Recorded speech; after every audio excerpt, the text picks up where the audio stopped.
I know. It's been a while since I've reviewed any books just because I've read a lot since January, which was the last time when I reviewed The Hobbit, but none of them have really been worth talking about at any great length. So the first one that I've come up against in a while that was actually to my liking was Anna Karenina, which I obviously for the time being started reading because the movie was coming out, and I love Keira Knightley and I love Joe Wright for his directing and stuff for Pride and Prejudice and Atonement. So I was really excited for the movie, and I've always wanted to read Tolstoy. I'm not like an expert in Russian literature or anything. Most of my like background in classics are on like English novels and stuff. But yeah, I was excited to read it, and I was pleasantly surprised because I've heard a lot of foreboding things about Tolstoy, as we all have, that he's really intimidating and that a lot of people find his writing to be boring and monotonous, but I really found the style to my liking just because it's not really like, even though it's considered like a work of like realist fiction, it's really a lot more than that. It's not just a plot and a story and about like a single event happening or whatever. He follows like two different basic storylines, sometimes three, and follows all these different people that end up being like interrelated in different ways, and really cross each other's lives. And it's not only, taking these different strains of stories, but also he takes, his narrative leave to go on to tangents about like philosophy. And there's a lot on, there's a farmer in the book who people often consider like Tolstoy to have modeled after himself and after his morals and his, uh, what's the word? Priorities in life. And it's pretty interesting how he turns like these really,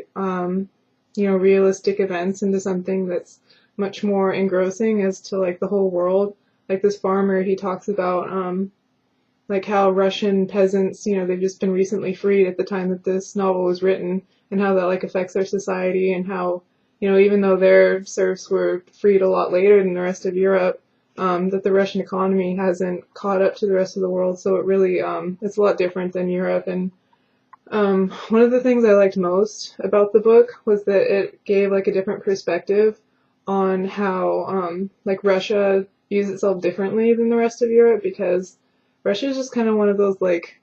I don't want to sound ignorant, but it's one of those like weird countries that you're not really sure it's kind of Asia and it's kind of Europe, but like not really either, just because it's so different, and like it's such a vast culture, consisting of all these little, really almost independent nations, even though they're all under the same banner. The Slavs and all these different people, that are just like forced to be cohesive into this one society. And like how their identity as Russians is just so different, and how their culture is like perceived not only from the outside, but how Russians perceive culture from Europe, and how they kind of like, one of the pervasive themes throughout the book was how like European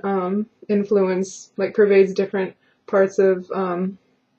Russian lifestyle, which is something that I never really realized before, that Russians consider themselves to have their own culture, but at the same time to be trying to catch up to the rest of Europe and to the rest of the world, and wanting to be modern and wanting to be respected, but at the same time maintain their identity. And that struggle like between those two things is was really interesting to read. Um, there were a lot of other things too, like a lot of it was moralist in my view, like obviously because the story is basically about this woman who starts a love affair with this soldier, or he's not a soldier, he's like a higher ranking soldier in the army, in the regiment, and like she's married and has a kid and everything, and like a lot of the story is about their romance and whether, because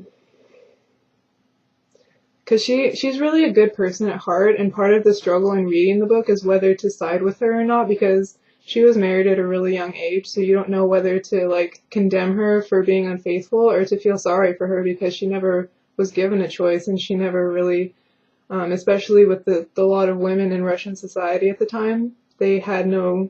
say in, what their future was going to be and like the affairs of their own household. So, reading it as an outsider, not from the time, it's something that, you know, we might not really identify with, but the moral struggles that she encounters is something that you can really sympathize with, at least in like a more removed way. You know, there are a lot of themes that you could touch on aside from the whole like fidelity theme, and like even though she's a really high ranking member of society, she this is another thing I didn't really realize about Russian society, is that like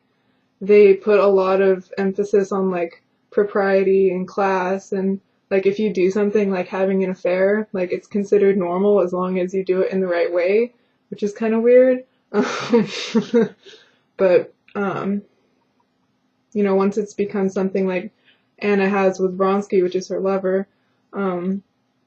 it becomes like this really shunned thing that like no one wants to talk to her, and she has like this identity crisis of, you know, whether she should follow her heart and do what, you know, makes her happy, but will shun her from the rest of her world because, you know, like women in that time were so ensconced in their whole like universe, which was just within the home, and, you know, bringing people in and having their little teas or whatever. That was basically like her entire life, but she was unhappy with it. So like, where do you find that balance between what your life is and your own happiness? Which is really, even though you can't understand it, like, because we don't live that way anymore, it's something that is interesting to think about. As far as the movie was concerned, it was interesting,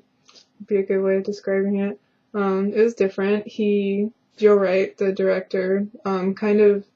I think he took an interesting spin on it, because he kind of took like the theatrical nature of the book and then portrayed that in the way that he shot the movie. A lot of, like, basically the whole movie is shot on the stage of a theater, which I thought was a good choice, because a lot of these characters are, you know, acting as if they were on a stage, especially Anna, because of the way you can just see her inner monologues and how you can see that she, you know, on one point she's maintaining her own like integrity and character, but on the other point she's trying to fit into society even though she's not doing something that's socially acceptable. And so she, you know, is having that inner struggle between like what her outer appearance is and like what she thinks of herself, and trying to reconcile those two different views, which she ends up not being able to do. Not that I'll say anymore, but I think that overall, like, the way that Tolstoy endeavored to answer these moral questions was, I liked it, at least, but I think it was skillfully done,